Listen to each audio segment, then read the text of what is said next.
Is everybody good? Is it working good? Okay.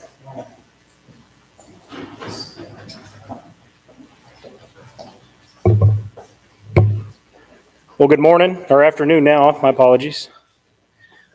First, I just want to say I truly appreciate all of you in the media for your coverage on this. I cannot tell you how instrumental that is on a case like this, and I really appreciate you bringing this to everybody's attention and you putting out there in the forefront because it's certainly very important to us and it's important to the community. So I want to thank you for that. We've been monitoring a lot of the social media activity and we've been paying attention to the special interest groups and the true crime groups that are all following this as well.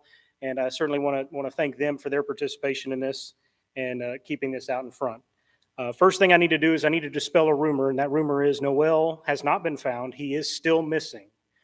So I want to be very clear on that. I know that rumor has been going around on social media quite a bit, and that is not the case. He is still missing.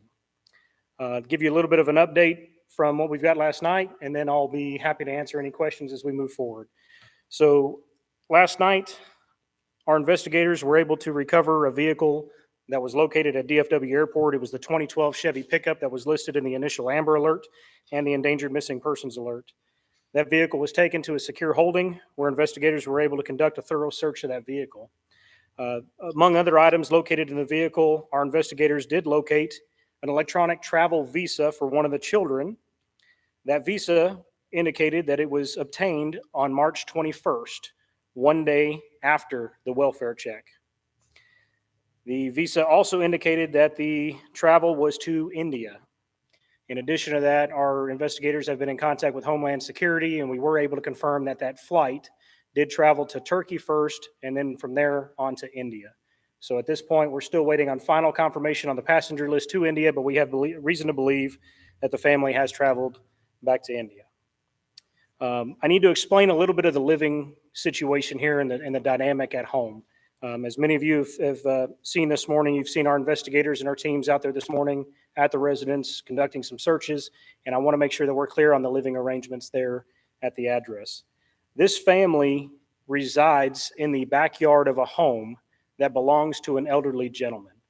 The elderly gentleman has been highly cooperative with law enforcement.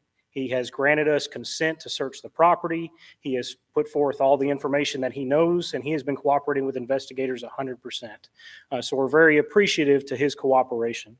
Our investigators and teams were out there this morning and are still out there now conducting a thorough search of the property to try to locate any evidence, any signs of what may have happened to Noel or where he might be. We did, just to check a box, we did have cadaver dogs come in today to search the property. That was just to make sure that we're covering our bases all across the board. And those cadaver dogs did not alert onto the property. Again, we don't have reason to believe, there's no evidence to suggest that he is deceased, but we are checking all of our boxes and making sure that we are as thorough as we can possibly be. This search that they're doing today is actually a secondary search of the residence. Officers are recovering several documents. We're looking at receipts. We're pulling any and all information we can possibly pull to try to locate Noel. Last thing I want to make sure that we talk about is that the tips that are coming in are extremely, extremely helpful. I mentioned earlier about how media keeping this out in front is certainly imperative on a case like this, and we want those tips to keep coming in. We've received a lot of other information coming in, and we have investigators working on those. This case has really prompted a lot of other law enforcement attention from federal law enforcement agencies and state law enforcement agencies, and so we've been able to cooperate with them and get their assistance, and we're looking forward to seeing if that may take this case a little bit further. Outside of that, to date, I still don't have, we were hopeful that we would have some physical evidence. I still don't have any physical evidence after those searches today, but we are going to continue moving forward as best as we can. So with that, I'm going to take your questions.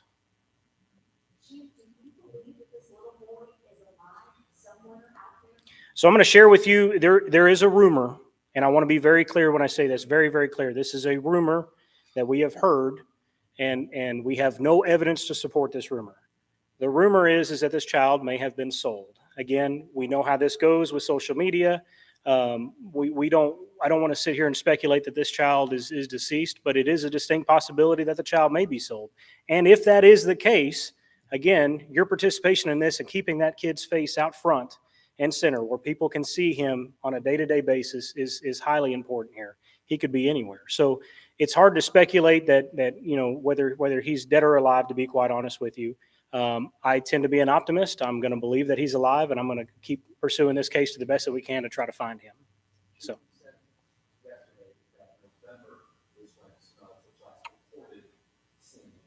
As your investigation has been forward, have you found any date past November that he has been spotted in any certain area, or is that still loose November date? We have had some family that have reported seeing him more recently. However, we've been able to disprove those statements. So the last statements that we've been able to prove and the last sighting of him is still November of 22. So those family members say that they've seen him recently.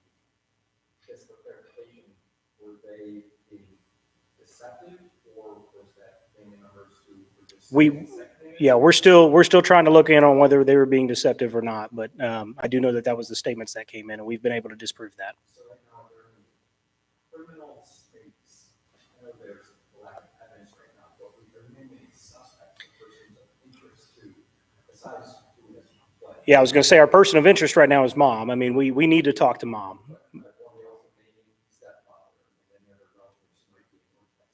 Yeah, so we're not going to name any other step relative or any other relatives that might be living here just yet. We have had a lot of cooperation from the family. So let me be clear there. We've just been able to disprove some of the statements. Now, whether those statements were intentionally deceit or not, we don't know. We're still looking into that. We've got probably no less than 30 different investigators looking at this case from all different aspects between local, state, and federal partners. So we've got a lot of ground to still cover as we look to unravel all this.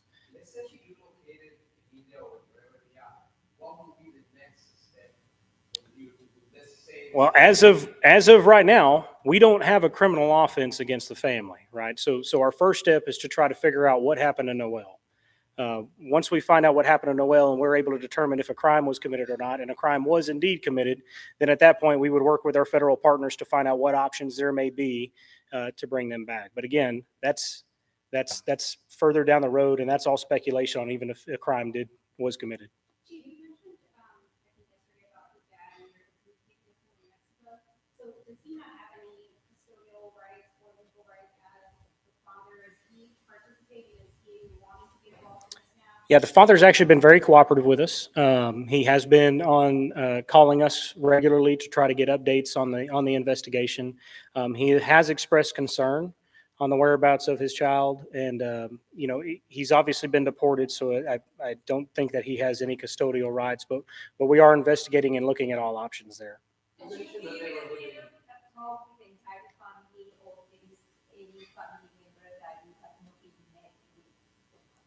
Yes, we've been meeting with several different family members face to face and talking with relatives about the case, and for the most part, almost all of them have been highly cooperative. So. The initial release said that he was last seen midnight Monday. Is that still the case, or was that? Yeah, so let me, and I know that's a common question that keeps coming up. So the alerts that were sent out when we investigated this case is very unique. The circumstances are very different from the majority of other cases when we have missing kids or abductions. So as we investigated this case, we worked with the Texas Fusion Center. There are certain guidelines that are put out in order to issue those alerts, and those requirements have to be met. In working with the Texas Fusion Center, the circumstances surrounding this case were so unique that we decided to push through with the Amber Alert and with the Endangered Missing Persons Alert, even though it didn't meet the criteria. The case was so unique. So in order for that to meet the criteria, those dates that appear on the form are not the accurate dates in accordance, and the ones that we've put out on all of our press releases and so forth, those are the accurate dates and times. And is there any new information you can give us on the original source that reached out about their concern, or what was said? What was their concern? Yeah, the original source didn't come directly to us. It came through CPS, so I don't have that information to give out. I do know that it was told to CPS that they wanted to remain anonymous. I know you said it's a rumor. Sure. But in terms of how say that the possibility of a child being sold, what are some circumstances that could surround that? How do you begin to even investigate that? And is this where your federal assistance comes in? Well, and that's what we're doing right now. We're investigating all possibilities right now. Nothing is off the table. We don't have any evidence to support one direction or another. So we are truly investigating all possibilities. And we're doing that through very, very meticulous investigative task. I mean, that's why we're out there again today, conducting a more thorough search of the property. That's why our investigators are looking at everything from receipts to forms they may have filled out. We're attempting to collect all kinds of other data and working on the vehicles. I think we've had several crews out there today, and you saw us tow off another vehicle today. Again, that's just us being as thorough as we possibly can on this investigation. That vehicle has had no relation to this investigation so far, but we've got consent to search it, so we're going to search it. We're going to do everything we can. We're trying to leave no stone unturned here. And our federal partnership has been great. They've been helpful, not just on that potential front, but on every front. We've been working with Homeland Security, and they're working to verify all the information on the travel for us. We've been working on with Customs and Border Protection on the status of the father and what can we do to try to improve the communication here. So the partnerships are great, but we are investigating where Noel is, and that means that we're not going to leave any stone unturned, and we're going to keep going every avenue we can. Noel said to be living with disabilities and medical issues. Have you been in touch with hospitals, or has he been Sure. treated anywhere? Sure. So yeah, we've been working with all the area hospitals, and we do have some medical records, and we are continuing to get more medical records coming in. I have not had a chance to review those medical records, so I don't have any dates prepared for you today as far as when the most recent trip was or the most recent evaluation was. But we are cooperating, and the hospitals are cooperating with us and sharing all of that information. We're looking at all that. Speaking about CPS, have you been involved at all with this family prior to report of Noel's disappearance? Yeah, I mentioned that yesterday. So we can't go into specific details regarding previous cases, but what I can tell you is that there have been previous investigations and there has been prior action against the mother as a result of those investigations. But that's the most that I'm able to release. But she had custody of it. She was the custodial mother of all 7 children in that home, yes. And second, just about the tips. Yesterday you repeated to the public, if you had seen this family, this child, had any interaction, can you talk about why you were asking for that and how necessary these tips are in your investigation? Well, yeah, I mean, it's extremely necessary. I mean, that is the only lead that we're going to get right now, unless something else turns up from these searches. But so far, we haven't got anything. I mean, we are coming up empty-handed on every aspect that we traditionally go for as law enforcement, and we're turning to the public, and we really are pleading. If you know anything, and we've been getting calls all day today, people who have known the family over the years, people who may have seen this child, 3-4 years ago, people that went to school with a mom. I mean, we've had a lot of different tips that come in, and we want those. We need those in this case. And I said yesterday, I don't care how long ago it was. I don't care how small you might think it is. We want to know, because it's going to be that one small tip that comes in that's going to snowball into a much bigger break for this investigation. Chief, if unfortunately these rumors turn out to be true, what kind of crime or crimes would you be looking at? Sure. So we're looking at. I'm assuming you're talking about if the child was sold, right? And we're playing a whole lot of ifs and whens and so forth. And I really don't like doing that. But certainly, if that was the case, we'd be looking at human trafficking charges and other potential neglect charges, abuse charges, those sorts of things. Chief, has law enforcement been in contact with law enforcement in India? We have not. So we will work with our federal partners to make that connection and work with them over there. But we as far as the Everman Police Department, has not been in direct contact with them. Where in India, what was the final destination? We don't know that yet. I don't have confirmation on the flights. We're waiting on confirmation from Homeland Security on whether they were on the flight from Turkey to India. All we have is the visa that shows and indicates they were traveling to India, and we know that the plane was going from Turkey to India. I don't have final confirmation just yet that they were on that flight, and I don't know the exact destination in India. When there is a wellness check and it's from the FPS and everyone does respond to that, is there any kind of documentation that she would have to show saying that he has primary custody, or why wasn't that asked? I'm sorry. Maybe I'm not, why he has primary custody? Well, if she said that Noel was with the dad Sure. and that was her wellness check, why did she not show the document, or what is that process? Yeah, so there's no documentation to show that he can't be in custody of the child. There was nothing to support that he couldn't. There was nothing prohibiting him from being in Mexico with his father. And it was certainly a very plausible statement that she made, that he was in Mexico with his father.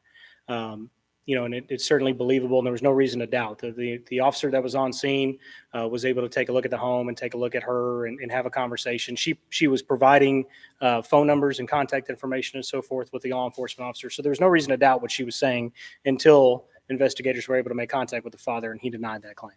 Regarding the past CPS, CPI investigations, just for clarification, if you can speak to those past instances that you said she had with the CPS, were those directly with this 6-year-old, or those with any of the 6 other children that she had? Yeah, I'm not going to be able to specify on that, but Are there any efforts being made with the dad coming to the U.S. on a temporary visa? I'll tell you, we are exploring that. I just don't know what the possibilities are right now. But we have thought about that and are exploring that as a possibility and trying to converse with our CBP partners on that. Has there been other information from the relatives who said they hadn't seen him since November?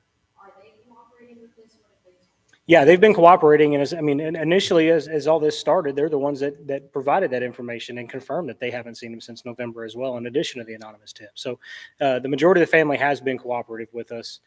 We are continuing to follow up with the family as best as we can and try to pull out any additional information that they may have that would be helpful in this case. How long will you search the structure, or is that fleet still ongoing? No, as far as I know, I believe that search is still ongoing. Are they still out there right now? Yeah, that search is still ongoing right now. So, we'll search it until we're satisfied that we've located anything in that house that may be of use to us in this investigation. How long has she been with this new husband, who's not the biological father of Noel?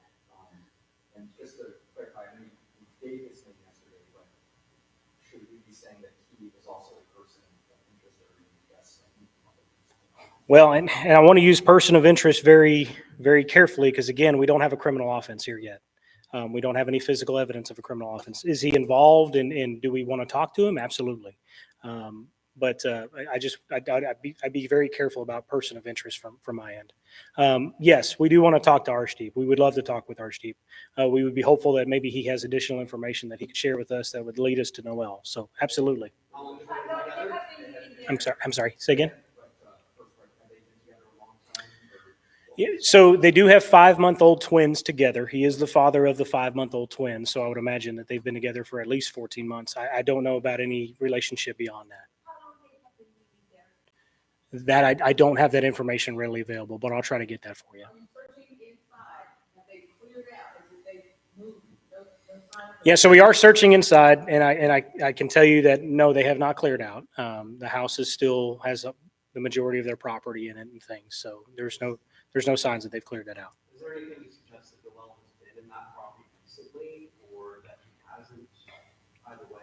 You know, they're still searching, so I don't know the answers to that just yet. Was he ever involved in that? No, he has not been enrolled in school at all. Is the new husband the connection to Turkey? I'm sorry, to India? To India, yeah, we believe so. So he is an immigrant from India. Yes.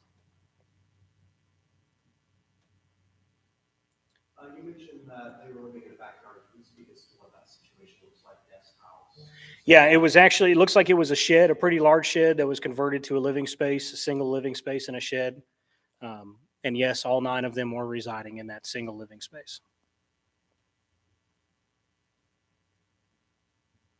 How long did she live in Everman before she got her name? I don't know the answer to that, but I'll try to get that for you. Any other questions? Sure. No, I appreciate it. And again, you know, we want to keep this up front. The public help and your help on this has been very instrumental. So as we get more information, we'll be sure to pass it along to you. The big thing is Noel's still missing. So the more we can keep his face and name out in front, the better. And I appreciate your help on that. So. Yeah, we'll probably do another briefing at 3:30 tomorrow, just so I can provide, again, any other updates. And I know that everybody's got questions. Keep in mind, too, we're a small agency. You know, I've only got 18 people on my staff within the police department, so I try to be as responsive to my emails as I possibly can. I've been out in the field all day long with them, with the boots on the ground, so I try to be as responsive as I can. If I don't get to you right away, please accept my apologies, but we will try to get this information out to you as quickly as we can. Are you getting assistance from Tarrant County? Yeah, we're getting assistance from Tarrant County, Forest Hill Police, Fort Worth Police has been helpful. Arlington Police has been helping us out with some of the media equipment and things out here. So, you know, this isn't just an Everman police situation. This is obviously all law enforcement working together. So. The search is just in the house with vicinity, or do make it Well, I got to be very careful about how we're allocating resources. I mean, we don't have any reason to believe that Noel would be anywhere else right now. If we found any sort of evidence that he may be elsewhere off the property, absolutely, we will search that, and we'll expand our search out. Okay. Did the property owner say the last time he saw Noel? I don't have that answer. I know the investigators did talk to him, but I don't have that answer. All right. Is there a legal dwelling that is back at the home? No, not by city code. It is not. Yes. All right. The mother, Cindy Rodriguez-Alvarez? Yeah, Cindy Rodriguez-Alvarez. Singh. I'm sorry, Cindy Rodriguez Singh. Yes, it's ARSHDEEP, all one word. Last name is SINGH. No problem. All right. Thank y'all very much. I appreciate it.